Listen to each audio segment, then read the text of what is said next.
voltei novamente hoje a palestra, espero que não seja muito comprida comigo. O tema que eu escolhi hoje tratar é sobre um orixá Iemanjá. E talvez seja Iemanjá o orixá mais conhecido dentro do Brasil, né?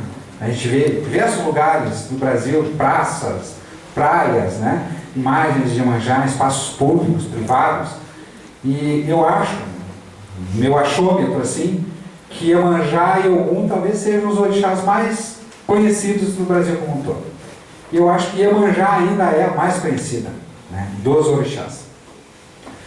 E antes de começar a falar sobre Iemanjá, eu queria falar um pouquinho sobre orixá, né, uma coisa assim que o Norberto já falou um pouco aqui antes, né, e o que seria, né, o que seria para a gente tentar entender um pouco o que é orixá, né? Então, eu proponho assim, eu acho que todos nós, quando em algum momento da vida temos alguns questionamentos que a gente, né, começa a buscar através, principalmente das religiões, né? Essa questão normalmente por algum sofrimento, por alguma dor, né? A gente busca saber coisas assim mais transcendentais, né, na nossa vida. A gente busca saber, afinal de contas, o que eu sou, né? O que é tudo isso que a gente vive aqui, né? De onde é que veio tudo isso?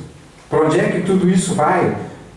Que significado tem isso aqui? Como é que eu devo viver ou não isso aqui? O que é isso que nós vivemos, afinal de contas? Então, a humanidade, para tentar responder essas questões, assim, muitas vezes fundamentais para nós, e é preciso dizer que a grande maioria da humanidade, infelizmente, não pensa nisso, né? O que a gente vê é que as pessoas estão, na sua grande maioria, afastadas de qualquer tipo de preocupação que não seja da materialidade. Mas, toda vez que nós nos aproximamos destes assuntos, nós tendemos, pela aquela energia que a gente é, né, por uma afinidade, a gente procurar algumas linguagens que vão tentar nos traduzir, nos dar uma ideia do que é isso tudo, de trazer algumas respostas a essas indagações primordiais que todos nós, seres humanos, temos. E isso é uma coisa já bem antiga, porque essa forma de responder essas questões, né, ela já vem lá da antiguidade, né, da mitologia, principalmente grega, né, e nós aqui trabalhamos muito, né, por uma aproximação que a casa tem, né, com a raiz africana, com a mitologia africana. Então, o orixá é fundamental na Umbanda, né? Umbanda sem orixá não é Umbanda. Então, a Umbanda tem uma forma de explicar o orixá que é sua. Inclusive, é tema de um vídeo que o Norberto passou para nós, as diferenças entre as Umbandas e os candomblé, que é orixá para um, o que é orixá para outro. E nós temos essa liberdade, que é uma coisa bem própria da Umbanda, né, de tentar interpretar, ressignificar todos os símbolos. Nós temos essa liberdade. A Umbanda é uma religião de liberdade. A Umbanda é uma religião que não é dogmática, não tem um papa, não tem um livro sagrado, e ela, nós todos, né, que fazemos parte da Umbanda, na maioria admitimos como um corpo sólido, né, que é o fundamento da Umbanda, aquilo que veio do Caboclo das Sete Encruzilhadas, lá em 1908, através do médium com 17 anos, Zé Fernandinho de Moraes, lá em Niterói, no Rio de Janeiro.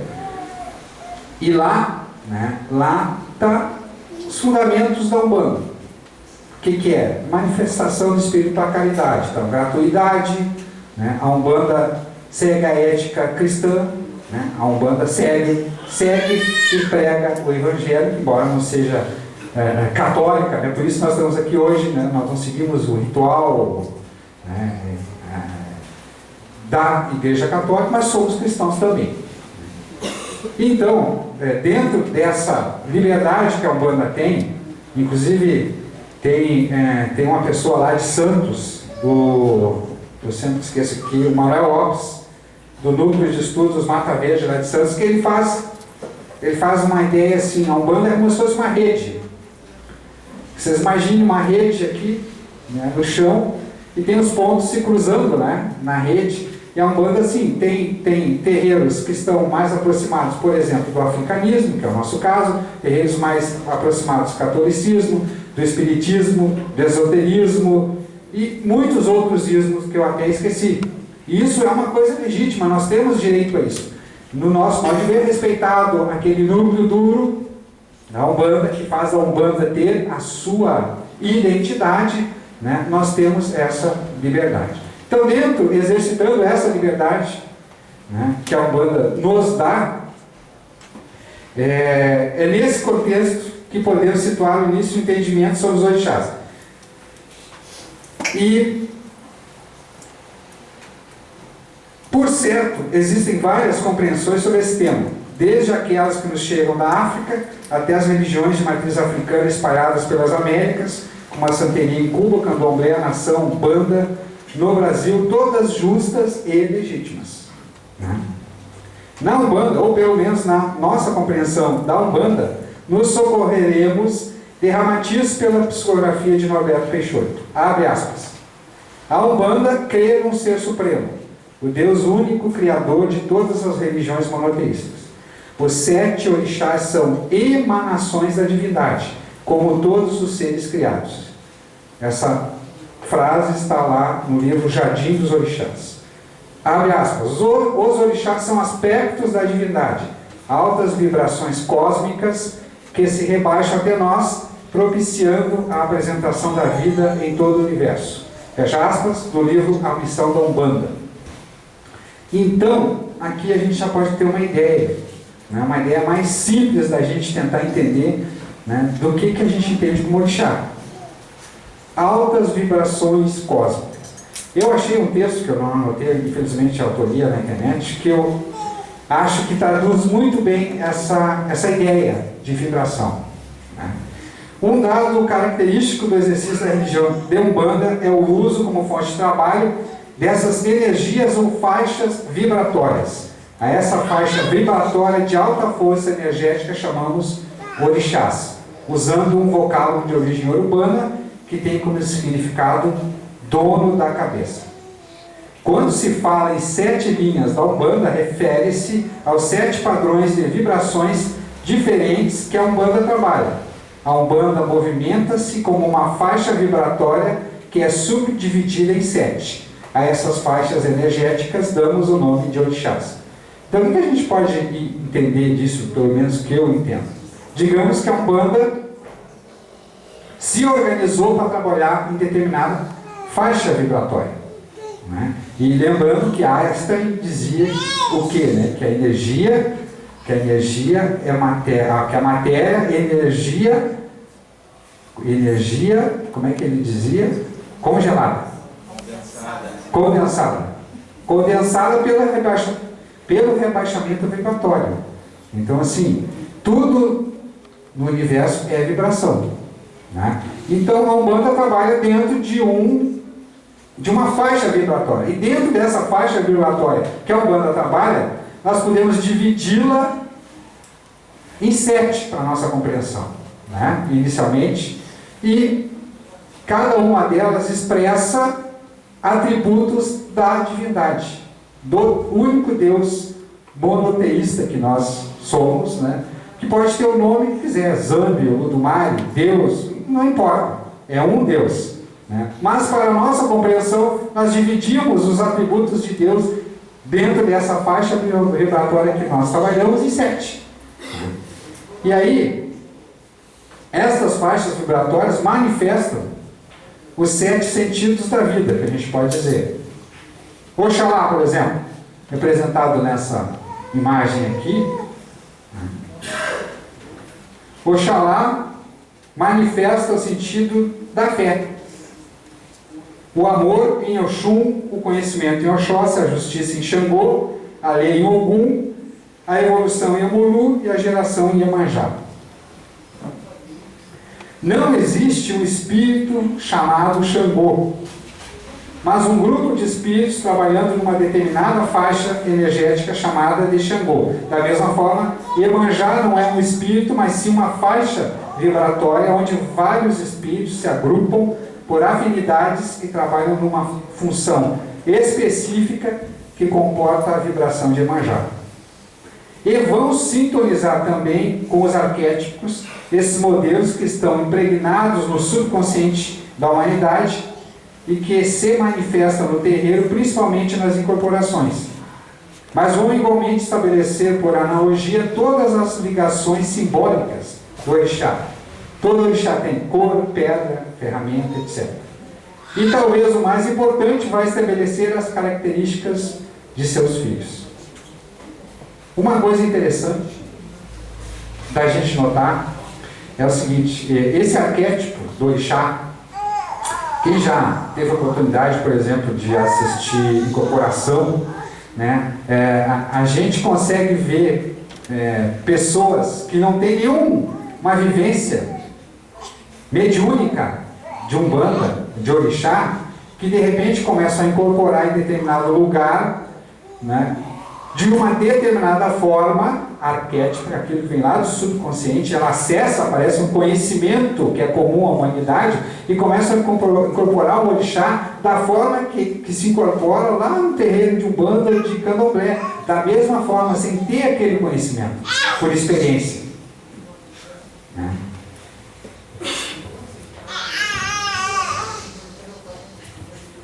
Mas hoje, eu gostaria de falar um pouco, aproveitando o tempo, sobre esse orixá Iemanjá, que está aqui representado nessa imagem aqui, né? A segunda imagem. Primeiro Ogum, segundo Iemanjá. Também está na parede, lá naquele quadrinho. A primeira coisa que eu acho que é interessante a gente falar sobre isso, né? Eu digo assim, está representado. Essa imagem aqui é Iemanjá? Não, né? Isso é uma coisa muito comum, é um erro muito comum que as pessoas tendem a cometer, a confundir o símbolo com o simbolizado. Os símbolos nos trazem a ideia, né, de alguma coisa. Eles não são aquela coisa, eles são um símbolo, como uma letra no alfabeto, né, que juntando-se às outras nos trazem uma ideia que fala, de repente, do nome de alguma coisa, nos transmitem uma mensagem. E é nesse sentido, né, que a gente trabalha, com o símbolo. O símbolo, o importante do símbolo não é a imagem, o importante do símbolo é o que ele nos passa. E isso é uma liberdade, essa liberdade de interpretação do símbolo é uma liberdade que cada um de nós seres humanos tem, né?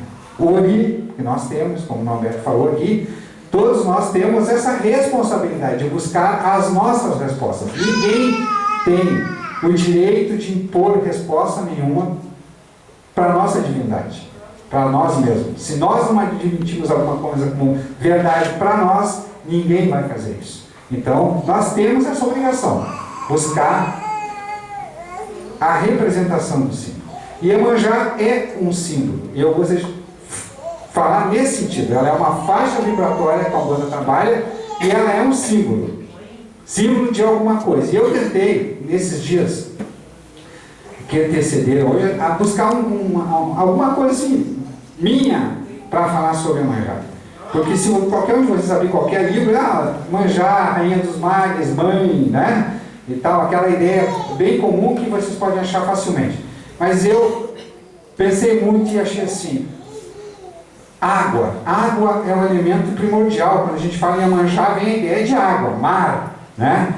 E se a gente pensar um pouquinho, a gente, por exemplo, quando vê notícias da busca que o ser humano tem hoje através da NASA e outras instituições de vida em outros planetas, o que eles buscam? Que se não tiver, eles dizem que não vai ter vida. É água. Né? Então assim, Água, minha gente, se eu pudesse resumir, água é vida. Sem água não tem vida. Iemanjá, na língua urbana, quer dizer a mãe dos filhos peixe. Todos nós somos filhos da água, né? A humanidade, a vida da humanidade também, nós saímos da primeira vida que surgiu na água, para muito tempo depois migrar, né, para a terra. Nós todos somos filhos da água.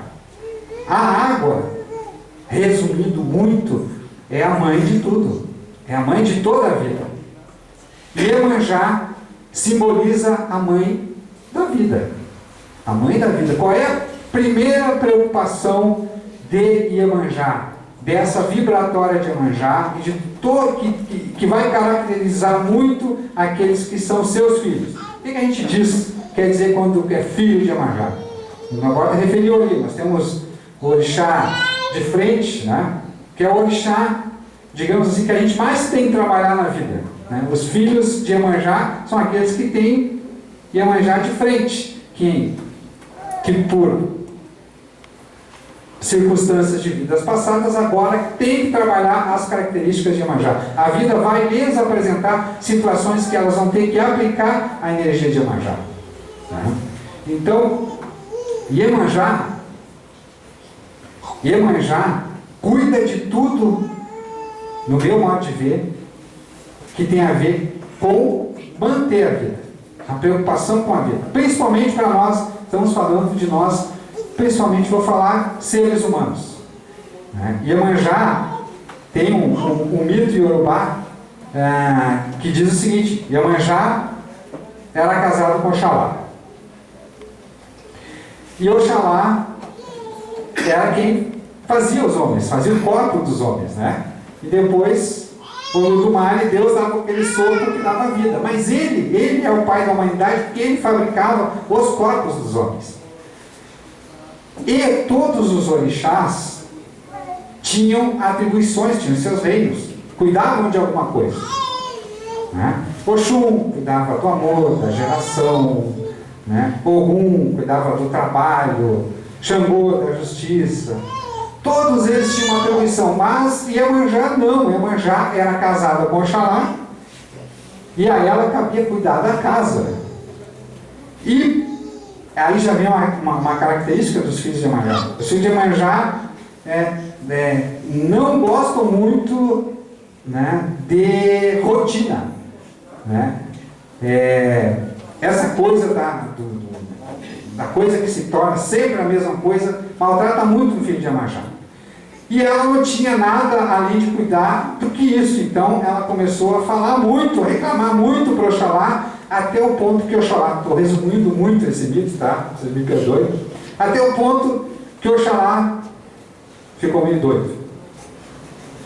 E aí ele deixou, em função disso, de fabricar o corpo dos homens, e ficou doente. E aí coube a Iemanjá cuidar de Oxalá até que ele restabelecesse a saúde e voltasse a ter de novo uma consciência plena, né? E aí, em função disso, Olodumare deu a Iemanjá a atribuição de cuidar da cabeça dos homens. Também assim ela recuperou a cabeça de Oxalá. Então, Iemanjá tem esse epíteto, né? Mãe das cabeças. Vou ler algumas características gerais de Iemanjá. Preside a formação da individualidade, nosso Ori, né? Aquela partícula que é ligada ao plano monádico lá, né, dos indianos, que é o que nós somos realmente. Se é Bará que fecunda e Oxum que cuida da gestação, Iemanjá é que apara a cabeça dos bebês durante o nascimento e os entrega ao seu regente, que pode ser ela mesma. Daí o título de mãe e plasmadora das cabeças, aquela que gera o Ori, que dá sentido da vida e nos permite pensar, raciocinar, viver normalmente como seres pensantes e inteligentes. Rege nossos lares, nossas casas, dá um sentido de família a um grupo de pessoas que vivem debaixo de um mesmo teto. É o sentido de educação que damos aos nossos filhos, os mesmos que recebemos de nossos pais, que aprenderam com os nossos avós, rege até o castigo, as sanções que aplicamos aos filhos. Rege as reuniões de família, os aniversários, as festas de casamento, todas as comemorações em família. É a responsável pelo sentido de grupo, de comunidade. Ou seja, nós hoje aqui, né, temos o orixá que rege essa nossa reunião e tem essa preocupação da vida em comunidade, é Iemanjá. Da vida dentro de um grupo, de uma corrente mediúnica como é a nossa, é a Iemanjá. Ela que tem esse cuidado, essa preocupação. A preocupação pelos entes queridos é o sentido de amor aos entes próximos. É a mãe de todos os orixás de origem iorubá, sendo Nanamba Guruque a mãe dos orixás dalmedanos. Tanto Iemanjá como Oxum tem a função de cuidar da maternidade, isso é uma coisa importante. Mas cada uma domina a maternidade em um momento diferente. Oxum é a mãe no sentido da fecundação, gestação e criação do bebê. É a guardiã da pequena criança até que ela comece a mostrar sinais de independência. E Iemanjá, por sua vez, é a mãe daí por diante. Recebe a função da maternidade, não no sentido de gestação, mas de educação. É a mãe de criação. Iemanjá não é a mãe que oferece o peito para o bebê mamar. Ao contrário, é a mãe do jovem e do adulto. A figura materna que acompanha um ser humano por toda a sua vida. É a responsável pela socialização, pelo aprendizado das regras de comportamento, do encaminhamento do processo de assimilação do próprio destino. É o que eu disse, né? A preocupação de Iemanjá é com a vida, é com a manutenção da vida. É claro que a geração, a fecundação, tudo isso é a vida, mas Iemanjá é a responsável maior pela vida. Na grande linha de Iemanjá encontraremos as múltiplas formas de manifestação dos arquétipos femininos e seus desdobramentos representados por diversos tipos de entidades, tais como Iemanjá Oyara caracteriza a mãe, a liderança positiva que consegue unir e fazer com que todos os integrantes de sua família deem o melhor de si e convivam em harmonia. Água salgada, as águas provocadas pelo choro da mãe, da lágrima, que é salgada, que sofre pela vida de seus filhos, que os vê se afastarem do seu abrigo, tomando rumos independentes, e também o mar, sua morada. Oxum representa, dentro dessa grande linha de Iemanjá, o aspecto mais feminino, a companheira que luta para estabelecer e firmar seu território, a que domina a magia feminina e seus mistérios. Rege a água doce. Nanã representa a sabedoria feminina, aquela que já viveu o suficiente para adquirir muita experiência, sabendo enfrentar todos os tipos de dificuldades e situações. É as fontes. Yansan, a conquistadora, a que envolve chamando a atenção pela sua beleza, vaidade e elegância. O alto astral e rapidez no pensar e agir são seus principais atributos. É a água da chuva. Obá, a amante que é capaz de se sacrificar pelo companheiro. Riachos que cortam as matas. Sereias do mar, as janaínas, representam a fertilidade sem gênero, águas salgadas e doces. E por fim, as indaiás, a serenidade dos lagos que não têm comunicação com rio ou mares. A capacidade feminina de enfrentar os problemas sem tornar suas vidas uma tempestade. Como nosso tempo já está bem adiantado, eu vou me furtar de falar sobre as características dos filhos de Iemanjá. É uma coisa muito interessante nesse processo de autoconhecimento. Todos nós procurarmos essa resposta, né? Quem é o nosso orixá de frente? Né? Que mais ou menos dá essa resposta por que nós temos que trabalhar mais na nossa encarnação. Né?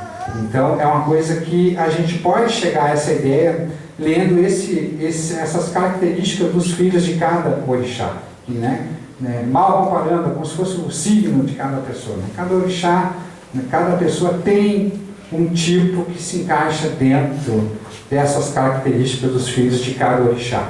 E sugiro que vocês façam, né, essa leitura procurando, né, o que vale mesmo para dizer a nossa verdade, procurar o que vocês acham ali para identificar em vocês o que vocês têm que trabalhar ou não nessa encarnação.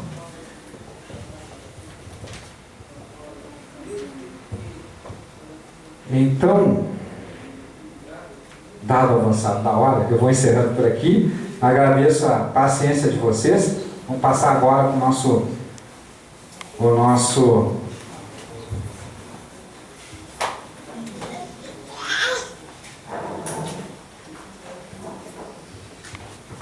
pode pagar, você em cima de baixo.